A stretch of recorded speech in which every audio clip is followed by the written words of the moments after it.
Welcome to winter classes. और आज की क्लास में स्टार्ट करने वाले क्लास 9 का पार्ट तीसरा त्रिभुज प्रश्न संख्या 3.2।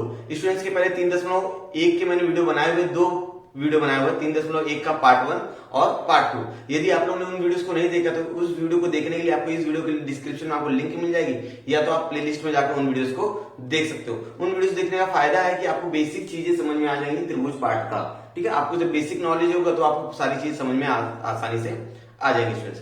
तो आज का हमारा जो टॉपिक है, सबसे पहले लोग कवर करने वाले हैं त्रिभुज की सर्वांग क्षमता। क्या होता है त्रिभुज की सर्वांग क्षमता? सर्वांग क्षमता मतलब समान, सर्वांग क्षमता मतलब समान। ठीक है, तो त्रिभुज की सर्वांग क्षमता क्या होती है, उसके बाद हम लोग देखने वाले त्रिभुज की सर्वांग क्षमता की कसौटी। मतलब किसी त्रिभुज को सर्वांगसम होने के लिए कौन कौन सी कसौटियां हैं, कौन कौन से ऐसे चीजें हैं जिनकी वजह से वो त्रिभुज क्या हो जाएगा, सर्वांगसम हो जाएगा। तो चार कसौटी यहाँ पर हमारे पास है। इन चारों कसौटी के माध्यम से कोई भी त्रिभुज हमारा सर्वांगसम हो सकता है। तो सर्वांगसम मतलब क्या होता है स्टूडेंट्स? जैसे आपके पास एक लाइन है, ठीक है, दो लाइन आपके पास, मान लीजिए आपके पास दो लाइन है। पहली लाइन का नाम हमारे को दे देता है ए बी, ठीक है, इसका 5 सेंटीमीटर है। और दूसरी वाली लाइन आप लोग ले लीजिए यहां पर, ठीक है, इसका नाम दे दो सी डी। ए बी कितना है? 5 सेंटीमीटर है। ठीक है स्टूडेंट, जब इस लाइन को आप इस लाइन के ऊपर उठा के रखोगे, एक समान लंबाई वाली लाइन को उठा के दूसरी लाइन पर रखोगे जिसकी लंबाई भी क्या है, समान है, मतलब इसकी लंबाई कितना, 5 सेंटीमीटर इसकी है। जब इसके ऊपर उसके ऊपर उठा के रखोगे तो क्या हो जाएगा, वो पूरी तरह से ढक जाएगा। जैसे ये मार्कर है, ये क्या है, मार्कर, एक लाइन है, ये भी क्या मार्कर, दोनों जब एक दूसरे ऊपर रखोगे तो आपको दिखाई देगा क्या, नहीं, आपको सिर्फ एक ही मार्कर दिखाई देगा। मतलब क्या किया, दूसरी वाली रेखा ने पहली वाली रेखा को एकदम ढक दिया। इससे कहा जाता है सर्वांगसम। क्या कहा जाता है? सर्वांगसम। तो ठीक है, सर्वांगसम आपको समझ में आ गया। ठीक है स्टूडेंट्स, तो ये रेखा का मतलब हो गया।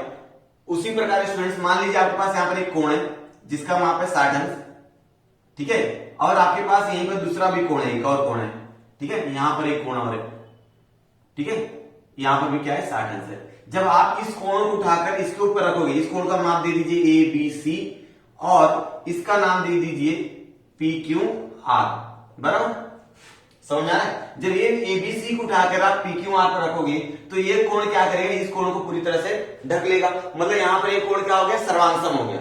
समझ में आ रहा है? चलिए अगली चीज मैं क्या बोलूंगा कि अगला चीज, अगर मेरे पास एक त्रिभुज है, त्रिभुज ए बी सी मान लेते हैं हम लोग इसको, ठीक है। अब एक त्रिभुज मेरे पास एक और है। स्टूडेंट्स मेरा माप थोड़ा सा ऊपर नीचे हो सकता है क्योंकि मैं माप लेके नहीं बना रहा हूं, लेकिन आप कंसेप्ट क्लियर करने की कोशिश कीजिएगा। इसका नाम है ए बी सी, इसका नाम है पी क्यू आर, ठीक है। अब मैं अगर एबीसी को उठाकर पी क्यू आर पर रख दूं तो एबीसी क्या करेगा, पी क्यू आर को पूरी तरह से ढक लेगा। तो इससे मैं क्या बोलूंगा, ये जो त्रिभुज एबीसी है ये पी क्यू आर का क्या है, सर्वांगसम है। क्या है? सर्वांगसम। सर्वांगसम दिखाते कैसे स्टूडेंट्स? तो अगर सर्वांगसमता आपको दिखाना है तो त्रिभुज एबीसी लिखो, यहां पर एबीसी सर्वांगसम रहेगा कौन से त्रिभुज के, त्रिभुज पी क्यू आर के सर्वांगसम रहेगा। ठीक है ना, समझ में आ रहा है? तो सर्वांगसम होने के लिए स्टूडेंट 6 चीजों की जरूरत पड़ती है। इनको कितनी चीजों की जरूरत पड़ती है? 6 चीजों की जरूरत पड़ती है। वह 6 चीजें कौन सी है वो मैं बता देता हूं। 6 चीजें होनी चाहिए। पहला, 3 कोण और 3 भुजा, इसकी प्रत्येक कोण, इसके प्रत्येक कोण के सर्वांगसम होना चाहिए। ठीक है, त्रिभुज एबीसी का प्रत्येक कोण त्रिभुज पीक्यूआर के प्रत्येक कोण के बराबर होना चाहिए। जैसे अगर मैं बात करूं कोण ए, ये सर्वांगसम रहेगा किसके, कोण पी के, और कोण बी जो रहेगा ये सर्वांगसम रहेगा किसके, कोण क्यू के, कोण क्यू के, और कोण सी सर्वांगसम रहेगा किसके, कोण आर के, किसके, कोण आर के। ठीक है स्टूडेंट्स, ये समझ में आ गया आप लोग को? मतलब यहां पर 3 कोण सर्वांगसम हो गए। उसी प्रकार हम लोग बोल सकते हैं 3 भुजाएं भी सर्वांगसम होगी। जैसे ए बी जो भुजा रहेगी वो पी क्यू की भुजा सर्वांगसम रहेगी। मतलब मैं यहां पर लिख सकता हूं कि भुजा ए बी सर्वांगसम किसकी भुजा, पी क्यू की भुजा पी क्यू। समझ में आ रहा है? फिर भुजा बीसी, भुजा हम लोग क्या बोलेंगे स्टूडेंट्स, बीसी, भुजा बीसी सर्वांगसम बोलोगे आप किसके, क्यू आर के, भुजा क्यू आर के, बराबर। अगला भुजा क्या रहेगा, एसी, भुजा एसी, ये सर्वांगसम रहेगा किसके स्टूडेंट्स, पी आर के, पी आर पी आर। समझ में आ रही स्टूडेंट्स? तो इस तरह से किसी भी त्रिभुज को सर्वांगसम होने के लिए 6 घटक होते हैं। किसी भी त्रिभुज में 6 घटक क्या होते हैं? सर्वांगसम होते हैं। 3 कोण सर्वांगसम होंगे और 3 भुजाएं सर्वांगसम होंगी। और जब भी इन त्रिभुज का नाम लिखा जाता है तो उसको लिखने की एक पैटर्न फॉलो किया जाता है, एक तरीका निश्चित किया जाता है, जिसे कहा जाता है एकेकी संगति। एकेकी संगति क्या होता है? जैसे यहाँ पर ए बी सी से स्टार्ट हुआ तो यहाँ पर पी क्यू आर से स्टार्ट होगा। अगर यहाँ पर बी सी ए से स्टार्ट हुआ, क्यू आर ए से पी से स्टार्ट होगा, उसको कहा जाता है एकेकी संगति। मैं पाठ पढ़ाते पढ़ाते आपको एकेकी संगति के बारे में बताते चलूंगा, ठीक है स्टूडेंट? तो चलिए अब ये तो सर आपने बता दिया कि ये दो त्रिभुज क्या होते हैं? सर्वांगसम होते हैं, वो आपको समझ में आ गया। लेकिन क्या सर जरूरी कि 6 के 6 जब सर्वांगसम होंगे तभी त्रिभुज सर्वांगसम होगा? नहीं, जरूरी नहीं है, जरूरी नहीं है। ये 6 के 6 घटक में से कोई 3 घटक अगर सर्वांगसम हो गए तो उसे क्या कहा जाएगा? वो त्रिभुज सर्वांगसम है। तो 3 घटकों के लिए मान लीजिए पहला आपको गुणधर्म याद करना है, को भू को कसौटी। को भू को कसौटी, क्या बोला मैंने? को भू को कसौटी। इसमें क्या होगा स्टूडेंट्स? मान लीजिए आपके पास यहाँ पे त्रिभुज है, एक त्रिभुज है और दूसरा वाला त्रिभुज है, ठीक है?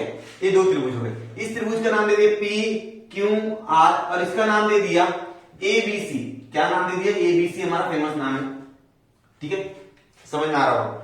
को भू को कसौटी में क्या हो जाएगा? ये कोण क्यू कोण जो रहेगा कोण बी के सर्वांगसम रहेगा, कोण सी जो रहेगा कोण आर के सर्वांगसम रहेगा, और ये दोनों कोण के बीच में क्या रहेगी? भुजा रहेगी। ये दोनों कोण के बीच में क्या रहेगी? एक भुजा रहेगी, दोनों क्या रहेगी? सर्वांगसम रहेगा। तो क्या हो गया? को भू को, मतलब दो कोण के बीच में क्या आने वाली है? भुजा आने वाली है, ठीक है? अगर दो पी क्यू आर त्रिभुज एबीसी एकेकी संगति के अनुसार, अगर मैं त्रिभुज एबीसी और पी क्यू आर की एकेकी संगति लिख दूं, कैसे लिखूंगा एकेकी संगति? जैसे पी क्यू आर तथा यहां पर आएगा एबीसी, आएगा त्रिभुज एबीसी की एकेकी संगति के अनुसार एक त्रिभुज के दो कोण के मध्य, एक त्रिभुज के दो कोण के मध्य की भुजा दूसरे त्रिभुज के दो कोण के मध्य की भुजा का क्या रहेगा? सर्वांगसम रहेंगे। तो त्रिभुज क्या हो जाएगा? सर्वांगसम हो जाएगा। क्या हो जाएगा स्टूडेंट्स? सर्वांगसम हो जाएगा। तो उसे क्या कहा जाता है? को भू को कसौटी। मतलब यहाँ का कोण यहाँ के कोण के सर्वांगसम रहेगा, यहाँ का कोण यहाँ के सर्वांगसम रहेगा और बीच का एक भुजा सर्वांगसम रहेगी, ठीक है? यहां तक समझ में आ गया। अब दूसरी कसौटी क्या होती है? भू को भू कसौटी में क्या होती है स्टूडेंट्स? मैं यहाँ पर डायग्राम बनाता आपके लिए। यहां पर एक त्रिभुज बना दिया, एक त्रिभुज और बना दिया मैंने, ठीक है ना? इस त्रिभुज का नाम दे दिया मैंने ए बी सी और इसका नाम दे दिया पी क्यू आर। बहुत आसान होता है नाम देना, ठीक है? त्रिभुज एबीसी, अभी क्या हो जाएगा? भू को भू में क्या हो जाएगा? दो भुजा के बीच में कोण रहेगा स्टूडेंट। याली भुजा ले लो और याली भुजा ले लो, फिर याली भुजा ले लो, याली भुजा ले लो, और इनके बीच में कोण बना दो। तो यहां पर क्या होगा? भू को भू, ये देखो भू को भू, समझ? दो कोण, दो भुजा के बीच में एक क्या रहेगा? कोण रहेगा। यदि त्रिभुज एबीसी और त्रिभुज पी क्यू आर एकेकी संगति के अनुसार दो भुजाओं के, एक त्रिभुज के दो भुजाओं के मध्य कोण जो रहेगा वह दूसरे त्रिभुज के दो भुजाओं के मध्य के कोण के क्या रहेगा? सर्वांगसम रहेगा। तो वो दोनों त्रिभुज क्या हो जाएंगे? सर्वांगसम हो जाएंगे। समझ में आ गया? पक्का? चलिए, तो ये हो गया आपका भू को भू कसौटी। मतलब दो भुजा और एक कोण सर्वांगसम रहेगा और दूसरे वाले त्रिभुज की भी दो भुजा और एक कोण सर्वांगसम रहेगी। आपकी स्क्रीन पर लाइन आ रही होगी, ठीक है ना? पढ़ लीजिए उसको। अब अगला भू भू कसौटी। भू भू कसौटी मतलब क्या होता है? भुजा भुजा भुजा, मतलब उस त्रिभुज की, मतलब यहाँ पर एक त्रिभुज है और एक त्रिभुज यहां पर है, यानी A B C P Q R, ठीक है? अब क्या आ जाएगा? जो ए बी है वो पी क्यू के बराबर है, बीसी जो है वो क्यू आर के बराबर है, एसी जो है वो पी आर के बराबर है। अगर किसी एक त्रिभुज की प्रत्येक भुजा दूसरे वाले त्रिभुज की प्रत्येक भुजा के सर्वांगसम है, क्या बोला मैंने? फिर से लाइन रिपीट कर रहा हूं। किसी एक त्रिभुज की प्रत्येक भुजा दूसरे त्रिभुज की प्रत्येक भुजा के सर्वांगसम है, तो दिया गया त्रिभुज क्या रहेंगे? भू भू कसौटी से क्या रहेंगे? सर्वांगसम हो जाएंगे। समझ में आ गया स्टूडेंट्स? चलिए, इतना आपको समझ में आ गया है। तो अगला है कर्ण भुजा कसौटी। कर्ण भुजा कसौटी को याद करने सबसे आसान तरीका है, उसके अंदर एक कोण जो रहेगा 90 अंश का दिखेगा आपको। एक कोण कितने अंश का दिखेगा आपको? 90 अंश का दिखेगा। आराम से देखिए, पहचान सकते हो। अगर एक कोण उसके अंदर 90 अंश का दिख रहा है, मतलब आप उसको बोल सकते हो, आंख बंद करके बोल सकते हो कि वो क्या हो जाएगा? कर्ण भुजा प्रगुण हो जाएगा, ठीक है ना? इसका नाम क्या है? पी क्यू आर एबीसी, ठीक है? तो यहाँ पर 90 अंश दिख गया, तो याली भुजा इसके सर्वांग रहेगी, याली भुजा इसके सर्वांग रहेगी, मतलब PQ सर्वांग रहेगा AB के और QR सर्वांग रहेगा BC के। कब? जब त्रिभुज ABC और त्रिभुज PQR एक एक की संगति के अनुसार रहेंगे तब, एक एक की संगति के अनुसार रहेंगे तब। ठीक है, ये सब याद रखिए, एक एक की संगति आज मैं प्रश्न संग्रह में बताने वाला हूं। ठीक है, इसमें समझ में आ गया? तो एक एक की संगति के अनुसार यदि उसके बीच में दो एक कोण जो है वो 90 अंश का है तो उसको हम लोग बोलेंगे कर्ण भुजा कसौटी, कर्ण भुजा कसौटी। ठीक है ना, इसको कर्ण कहा जाता है। ठीक है, 90 अंश का सामने वाली भुजा कर्ण कहते हैं। ठीक है स्टूडेंट्स, ये समझ में आ गई। तो सर्वांग त्रिभुज की सर्वांग समता आपको समझी। ठीक है, अगर एक त्रिभुज के प्रत्येक कोण प्रत्येक भुजा दूसरे त्रिभुज के प्रत्येक कोण प्रत्येक भुजा के सर्वांगसम है तो त्रिभुज क्या होता है? सर्वांगसम होता है। ठीक है, और सर्वांगसम सिद्ध करने के लिए हमारे पास 4 कसौटी है। इन 4 कसौटी में से अगर कोई भी एक कसौटी उस त्रिभुज के ऊपर लागू होती है तो त्रिभुज क्या हो जाएगा? आपका सर्वांगसम हो जाएगा। और अगर किसी ने पूछा कि सर्वांगसम त्रिभुज में कौन कितने घटक सर्वांगसम होते हैं, तो सर्वांगसम त्रिभुज में 6 घटक सर्वांगसम होते हैं, 3 कोण सर्वांगसम रहेंगे और 3 भुजाएं सर्वांगसम होती है। ठीक है स्टूडेंट्स, इतना आपको समझ में आ गया क्या? चलिए, अगर इतना आपको समझा है तो स्क्रीनशॉट ले लीजिए, अगर कुछ लिखना है तो ले लीजिए और हम लोग स्टार्ट कर लेते हैं हमारा प्रश्न संग्रह 3.2। क्वेश्चन नंबर 1 और क्वेश्चन नंबर 2 मैंने यहाँ पे लिख के रखा, बहुत आसान है इसलिए मैंने दोनों सवाल को एक तरफ लिख दिया है। ठीक है, इसके मेन क्वेश्चन मैंने नहीं लिखे, आपको स्क्रीन पर आ रहा होगा क्वेश्चन।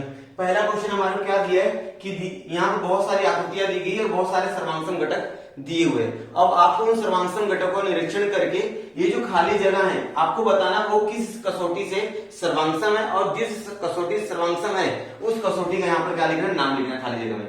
ठीक है, यहाँ पर आप लोग देख रहे हो स्टूडेंट्स, अगर यहाँ पर आप लोग देखोगे तो ABC और PQR दो त्रिभुज है। ठीक है ना, यहाँ पर AB सर्वांगसम है PQ के, BC सर्वांगसम है QR के और PR सर्वांगसम है AC के। मतलब यहाँ पर तीनों भुजाएं क्या एक दूसरे के सर्वांगसम है। जब तीनों भुजाएं एक दूसरे सर्वांगसम होती है, एक त्रिभुज की तीनों भुजाएं दूसरे त्रिभुज की तीनों भुजाएं सर्वांगसम होती है, तो कौन सी कसौटी आती है? भू भू भू भू भू कसौटी। क्या लिखेंगे स्टूडेंट? भू भू भू कसौटी। ठीक है स्टूडेंट्स, तो यहाँ पर आपको सिर्फ भू भू भू लिखना है। भू भू मतलब भुजा भुजा भुजा 3 बार। अब अगला देखिए आप लोग, यहां पर देख सकते हो आप लोग X Y Z L M N दिखा। यहां की भुजा एक्स वाई की भुजा एल एन के सर्वांगसम है, वाई जेड की भुजा एम एन के सर्वांगसम। चिन्ह के अनुसार आप बता सकते हो, यहाँ पर डबल लाइन है मतलब इसके सर्वांगसम है, यहाँ सिंगल लाइन मतलब इसके सर्वांगसम है। चिन्ह के अनुसार आप बता सकते हो। और दो भुजा के बीच में एक कोण है, जब दो भुजाओं के बीच में कोण है तो नाम कैसे बोलोगे? भू, फिर कोण आ गया, फिर भू आएगा, भू को भू। हम लोग क्या लिखेंगे? भू को भू। समझे स्टूडेंट्स? ये पूरा समझ में आ गया। अब तीसरा देखो आप लोग, आपके सामने तीसरा जो आकृति है ये PQR क्या है? PQR है। तो P किसके सर्वांगसम है? S के सर्वांगसम, मतलब P की संगत क्या रहेगा? S रहेगा। R किसके सर्वांगसम है? T के सर्वांगसम। देख लो कोण के हिसाब से देखना, कोण संगति के अनुसार एक की संगति याद रखना आपको।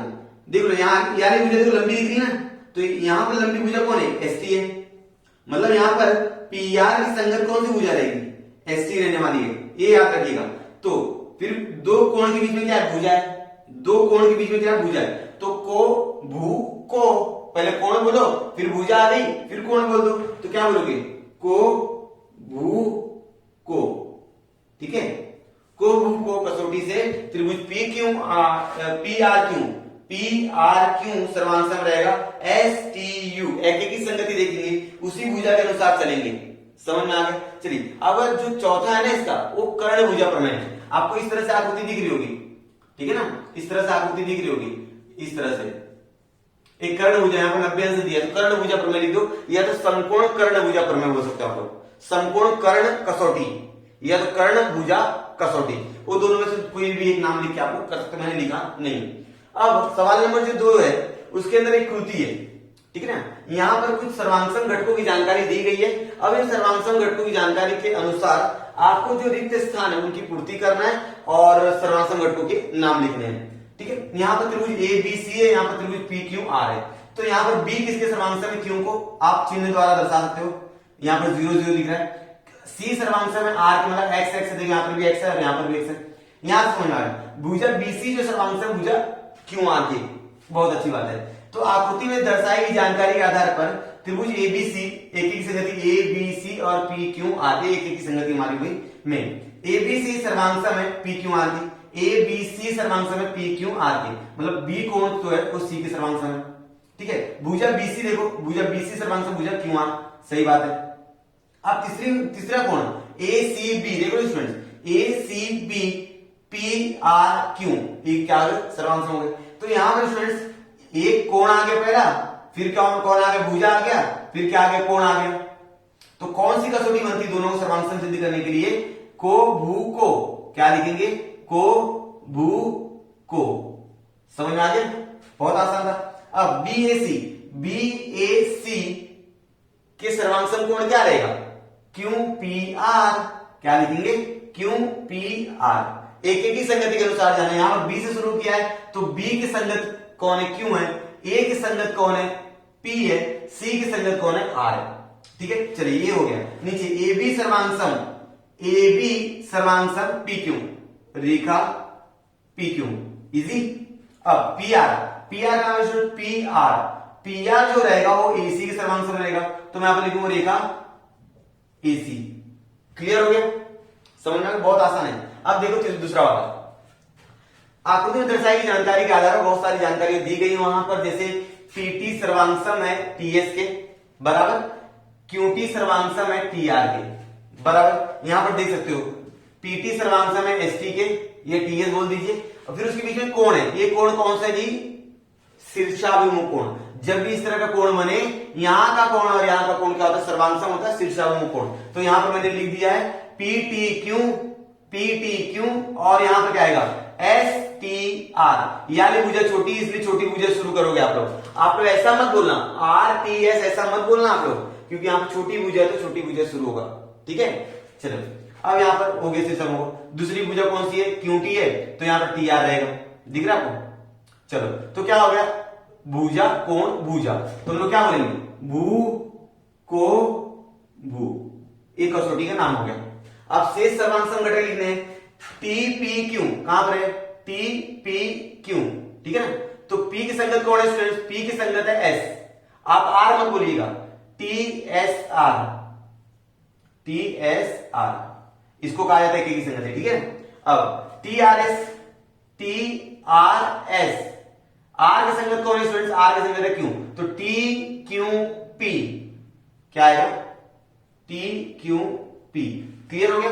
अब पी क्यू सर्वांशम, पी क्यू सर्वांशम रहेगा स्टूडेंट्स आर एस के, रेख आर एस के। ठीक है, ये हो गया हमारा सवाल नंबर 1 और सवाल नंबर 2। सवाल नंबर 1 और 2 होने के बाद स्टूडेंट अगर आपको समझा है तो स्क्रीनशॉट ले लो, स्क्रीनशॉट लेके कॉपी में लिख लीजिए। अब मैं इसको मिटाता हूं और सवाल 3, 4 इसके आगे सारे सवाल करता हूं। आपके सामने सवाल नंबर 3 और सवाल नंबर 4 मैंने लिख के रखा हुआ है। ठीक है, सवाल नंबर 3 और 4 बहुत आसान है, इसलिए दोनों को मैंने एक साथ लिखा हुआ है।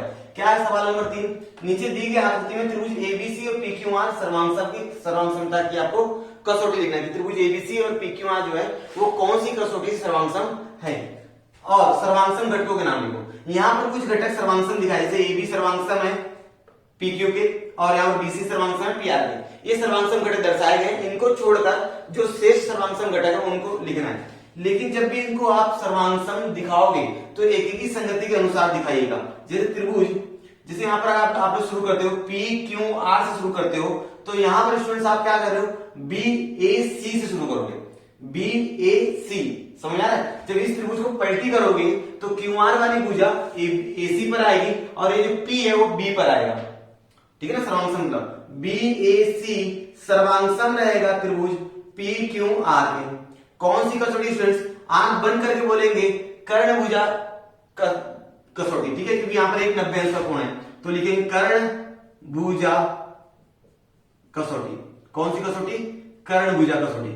यहां तो समझा, एक की संगति लिखना जरूरी, यहां पर आप एबीसी मत लिखना। अगर आपने यहां पर एबीसी लिखा तो आपका सवाल गलत हो जाएगा, याद रखिएगा। अब सर्वांशम घटक, शेष सर्वांशम घटक, जैसे यहां पर आप क्या कर रहे हो, ए सी, क्या लिया आपने, भुजा ए सी लिया। ठीक है, अब ए की संगत में क्या है, क्यू है, और सी की संगत में क्या है, आर है, तो क्यू और आर सर्वांशम लेंगे भुजा क्यू आर। ठीक है, यहां से समझ आ गया। अब कोण बी सर्वांशम रहेगा पी के, तो क्या बोलेंगे, ए बी सी कोण ए बी सी सर्वांग रहेगा क्यू पी आर। क्या रहेगा? Q P R. बराबर। अगली चीज कोण, यार कोण हो गया अभी ए सी बी, कोण ए सी बी सर्वांग रहेगा अपने ऊपर से नीचे आए तो Q R P, Q are से। अब ये क्या है? सर्वांगसम त्रिभुज की संगत भुजा। क्या लिखेंगे? सर्वांगसम त्रिभुज की संगत भुजा। ठीक है। और ये क्या है? सर्वांगसम त्रिभुज की संगत कोण। क्या लिखेंगे? सर्वांगसम त्रिभुज की संगत कोण। ठीक है ना। अब ये भी तो वही है, तो यहां पर मैं इस तरह से लिख देता हूं ताकि आपको समझ में आ जाए। एक चीज यहां पर आएगा। ठीक है। आपने सर्वांगसम तक कसौटी लिखी और शेष सर्वांगसम घटक आपने लिख दी। अब यहां पर देखिए चौथा सवाल, नीचे दी गई आकृति में दर्शाए अनुसार एलएमएन और पीएनएम, एलएमएन पीएनएम में एलएम जो है, कहां पर एलएम? एलएम सर्वांगसम है पीएम के, और एलएन जो है एलएन कहां है? एल एन, एल से लेकर एन, ए बराबर पीएम के। तो त्रिभुज के सर्वांगसमता की कसौटी लिखिए। त्रिभुज को आपको क्या लिखना है? सर्वांगसमता की कसौटी लिखना है, और सर्वांगसमता कसौटी लिखकर शेष सर्वांगसम घटकों के नाम लिखने हैं। ठीक है स्टूडेंट्स। स्टूडेंट्स अगर आप लोग देख रहे होंगे तो एमएन जो है, ये एमएन जो है वो दोनों में आ रहा है, मतलब एमएन भुजा जो है वो दोनों में आ रही है। तो एमएन दोनों हो गई तो तीनों भुजाएं सर्वांगसम हो गई, मतलब एलएन जो है वो सर्वांगसम है पीएन के, एलएन जो है वो पीएम के सर्वांगसम, और एमएन एमएन के सर्वांगसम है। मतलब यहाँ पर तीनों भुजा सर्वांगसम हो रही है। तो कसौटी क्या आ रही है? भू भू भू कसौटी। क्या बोलेगी इसको? त्रिभुज एल एम एन, इसकी एक ही संगति रहेगी पी एन एम, सर्वांगसम त्रिभुज पी एन एम बराबर कौन सी कसौटी? भू भू और भू कसौटी। बराबर स्टूडेंट्स, यहां तक समझाएगा आप लोगों को? भू भू भू कसौटी। बराबर। चलिए अब तीनों कोण, तीनों भुजाएं तो सर्वांगसम है, तो अभी क्या बचा है? तीनों कोण बचे हुए, तो तीनों कोणों को बारी बारी से लिख देता हूं। जैसे एल एम एन पे जाऊंगा मैं, यहां पर एल एम एन से जाऊंगा, यहां पर एल एम एन। ठीक है। तो यहां पर क्या रहेगा students? P N M, P N M बराबर। ये दोनों क्या रहेंगे? सर्वांगसम लेंगे। मैं सिंबल अभी लगाता हूं। दूसरा M L N, M L N सर्वांगसम रहेगा अपने N P M, N P M. एक एक की संगति को ध्यान में रख के करेंगे। ठीक है ना। और अभी L N M, L N M इधर क्या है? P M N, P M N बराबर। यहां तक स्टूडेंट्स ये तीनों क्या है? एक दूसरे के सर्वांगसम है। क्या है स्टूडेंट्स? सर्वांगसम। तीनों चीज एक साथ लगा दिया। क्या कारण क्या है तीनों? सर्वांगसम त्रिभुज की संगत कोण, सर्वांगसम त्रिभुज की संगत कोण। ठीक है। ये शॉर्टकट है उसका, आप बड़े में भी लिख सकते हो, जगह बच जाता है शॉर्टकट लिखने से। ठीक है स्टूडेंट्स, ये आपको समझ में आ गया। सवाल नंबर 3 हो गया। सवाल नंबर 4, सिर्फ 2 सवाल बचे हैं, 5वां और 6वां। मैं इनको मिटा लेता हूं, फिर वो दोनों सवाल करता हूं। स्टूडेंट्स प्रश्न संख्या 3.2 के बचे हुए जो 2 सवाल है, सवाल नंबर 5 और सवाल नंबर 6 मैंने यहाँ पर लिख के रखा हुआ है। सवाल नंबर 5 और 6 को क्या करना? आपको दिए गए त्रिभुज को सर्वांगसम सिद्ध करना है। क्या है? पहला सवाल देख लीजिए आप, 5वां नंबर। रेख ए बी सर्वांगसम बीसी, मतलब ए बी जो है वो बीसी के सर्वांगसम है, और एडी जो है वो सीडी के सर्वांगसम है। आपको चिन्ह द्वारा दर्शा रहा है। 2 लाइन मतलब ये दोनों लाइन यानी सर्वांगसम है, ये सिंगल इसके सर्वांगसम है। सो सिद्ध कीजिए कि ए बी डी और सीबीडी ये दोनों क्या है? सर्वांगसम है। कैसे सिद्ध करेंगे स्टूडेंट्स? ध्यान दीजिएगा आप लोग। सबसे पहले हल करेंगे हम लोग। तो त्रिभुज एबीडी लेना है ना, त्रिभुज एबीडी तथा त्रिभुज सीडी ले लो, सीबीडी ले लिया। अब ये 2 चीज दी गई, तुम लोग लिखे बोले रेखा, रेख एबी सर्वांगसम रेख बीसी, ये पहले लिख लो आप लोग, दत्त लिख लो, दिया हुआ है या तो दत्त लिख दो। फिर क्या? रेख एडी सर्वांगसम है रेख सीडी के, दत्त। अब आपको मालूम है किसी भी त्रिभुज को सर्वांगसम सिद्ध करना है तो उस त्रिभुज के कम से कम 3 घटक सर्वांगसम होने चाहिए। कितने घटक सर्वांगसम होने? 3। यहां पर 2 घटक ऑलरेडी सर्वांगसम दिया है, तीसरा घटक मैं बोलूंगा ये जो बीडी है ना, बीडी ये दोनों में आ रहा है। देखो बीडी दोनों में आ रहा है, तो मैं बोलूंगा रेख बीडी सर्वांगसम रेख बीडी क्या रहेगा? सामान्य भुजा, सामान्य मतलब दोनों में है भुजा। अब स्टूडेंट्स आप लोग क्या लग रहा है, ये तीनों में तीनों क्या है, भुजा है, तीनों तीनों क्या है, भुजा है, इसलिए मैं क्या बनूंगा, त्रिभुज ए बी डी सर्वांगसम त्रिभुज सी बी डी, कौन सी कसौटी, भू भू भू कसौटी से। कितना आसान था, इससे आसान सवाल क्या देखोगे आप, ठीक है। और अभी देखिए छठा सवाल, ये भी बहुत आसान है। P कोण P जो है वो कोण R के सर्वांगसम है, मतलब कोण P सर्वांगसम है कोण R के। और PQ कहां पर है, PQ खोजो तो PQ, ये जो PQ है ये सर्वांगसम है QR के, बराबर। तो सिद्ध कीजिए कि PTQ, PQT और RQPS ये क्या रहेंगे, RQS ये क्या रहेंगे, सर्वांगसम रहेंगे। तो हल करते हैं इसको। सबसे पहले दोनों त्रिभुज ले लीजिए आप लोग, PTQ तथा करके ले लीजिए दूसरा त्रिभुज PQRQS, ठीक है, ले लिया। अब पहली चीज दी गई यहां पर कोण, अच्छा कोण है यहां पर P दिख रहा है आपको, P सर्वांगसम रहेगा कोण R के, ठीक है। इसके बाद एक भुजा दी गई, रेखा रेख रेख बोलिए ना, रेखा मत बोलिए, रेख PQ सर्वांगसम रेख QR। ये दत्त है स्टूडेंट्स, ये सिंपल सा लिख देना है दत्त, ठीक है ना, सिंपल क्या लिख दे दत्त, ठीक है। अब आपको मालूम किसी भी त्रिभुज को सर्वांगसम सिद्ध करना है तो तीन घटक आपको चाहिए। कितने घटक चाहिए, तीन घटक। अगर तीन घटक आपके पास है तो सर्वांगसम हो जाएगा। स्टूडेंट्स अगर आप लोग देख रहे होंगे ना, ये जो क्यों बोल रहा है ना, क्यों दोनों के अंदर आए, कोण जो क्यों है वो दोनों के अंदर आ रहा है, तो मैं क्या बोलूं, कोण क्यों सर्वांगसम कोण क्यों, सामान्य कोण क्या लिखूंगा, सामान्य कोण। जैसे यहां पर सामान्य भुजा थी, यहां पर सामान्य भुजा थी, उसी तरह यहां पर क्या रहेगा, सामान्य कोण रहेगा। अब देख लो आप लोग, ये कोण भू को तो त्रिभुज PQT सर्वांगसम हो गया त्रिभुज RQS, कौन सी कसौटी, को भू को कसौटी से, ठीक है स्टूडेंट्स, को भू को कसौटी के अनुसार दोनों त्रिभुज क्या हो गए, सर्वांगसम हो गए, ठीक है स्टूडेंट। इस तरह से हमारा प्रश्न संग्रह 3.2 खत्म हो गई स्टूडेंट्स। उम्मीद आपको पूरा वीडियो पसंद आया होगा। यदि आपको पसंद आया तो वीडियो को लाइक कीजिए, चैनल को अभी तक सब्सक्राइब नहीं है तो चैनल को सब्सक्राइब कीजिए। यदि वीडियो पसंद आए तो अपने दोस्तों के साथ शेयर कीजिए। हम लोग मिलते हैं नेक्स्ट वीडियो में, तब तक के लिए धन्यवाद।